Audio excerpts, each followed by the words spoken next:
Plot দুর্নীতির ৩ মামলায় শেখ হাসিনা, জয় ও পুতুলের বিচার শুরু হয়েছে। এ বিষয়ে বিস্তারিত জানাতে আমাদের সঙ্গে সরাসরি যুক্ত হচ্ছেন সহকর্মী জাবেদ আখতার। জাবেদ, আমরা যেটা জানি যে বিচার আসলে চলছে, শুনানি চলছে, আইনজীবীরা আসলে কি বললেন আপনার কাছ থেকে একটু বিস্তারিতভাবে জানতে চাই। 21 আগস্ট গ্রেনেড হামলা মামলার আপিল শুনানি শুরু হয়েছে। প্রধান বিচারপতি ডক্টর সৈয়দ রেফাত আহমেদের নেতৃত্বাধীন 6 সদস্যের যে আপিল বিভাগ, সেখানে কিছুক্ষণ আগে এই শুনানি শুরু হয়েছে। সকাল 9:30টার দিকে শুনানি শুরু হয়েছিল এবং 11টা পর্যন্ত এই শুনানি চলেছে।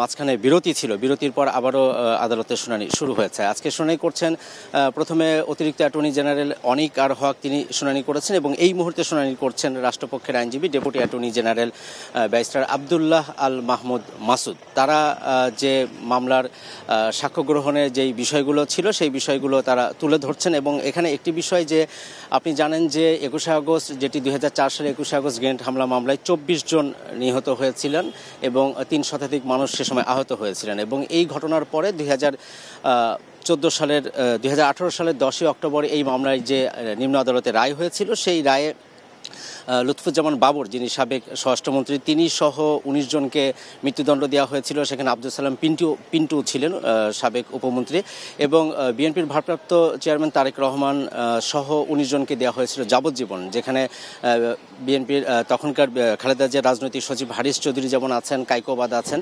তো এই মামলাতে একটু ঘটনা ঘটেছিল, সেটি হচ্ছে যে 2বার যে স্বীকারোক্তি নেওয়া হয়েছিল মুফতি হান্নানের, অর্থাৎ সেই মুফতি হান্নান প্রথমত এটি বিএনপি সরকারের আমলে কিছুটা তদন্ত হয়েছিল, পরবর্তীতে 1-11 সরকারের সময়ও এটি নতুন করে তদন্ত হয় এবং মুফতি হান্নানের দ্বিতীয়বার যে স্বীকারোক্তি নেওয়া হয় সেখানে এই তারেক রহমানের নাম যুক্ত করা হয়েছিল।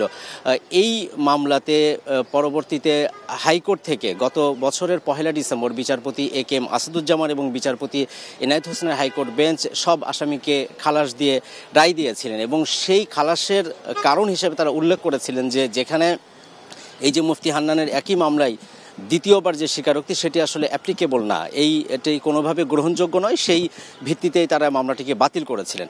আজকে যেটি হয়েছে, এরপরে 1 জুন আপিলের অনুমতি দেন সর্বোচ্চ আদালত রাষ্ট্রপক্ষকে এবং গত 17 জুলাই একবার শুনানি হয়েছে, আজকে দ্বিতীয় দিনের শুনানি হচ্ছে। আজকে একটি প্রশ্ন উঠেছে যে সাবেক ওই সময় যে গ্রেনেড হামলাটি হয়েছিল, যেটি RGS গ্রেনেড বলা হচ্ছে, এটিতে আসলে একটি রাষ্ট্রের সেনাবাহিনীর পক্ষ থেকে আরেকটি রাষ্ট্রের সেনাবাহিনীর কাছে এটি আসার কথা, কিন্তু এটি সিভিলিয়ান পিপলের কাছে কিভাবে আসলো এবং এই গ্রেনেডটি কারা আনলো, যেখানে মুফতি হান্নানের যে দ্বিতীয় স্বীকারোক্তি সেখানে এই কথাগুলো উল্লেখ করা হয়েছে, কিন্তু তার স্বীকারোক্তির যে সাপোর্ট, সেই সাপোর্টে যে তদন্ত করতে হয় সেই তদন্ত হয়নি, অর্থাৎ রাষ্ট্রপক্ষের কাছে এই তথ্যগুলো নেই যে এই RGS গ্রেনেডগুলো কোত্থেকে এসেছিল, কারা আনলো, কিভাবে এটি বাংলাদেশে পৌঁছেছে, সেই বিষয়গুলো ইন্টারপোলের কোনো তদন্ত আছে কিনা সেটির সপক্ষে তারা কোনো কাগজপত্র এখনো পর্যন্ত দেখাতে পারেননি। তো এই মুহূর্তে সেটির শুনানি এখনো চলছে।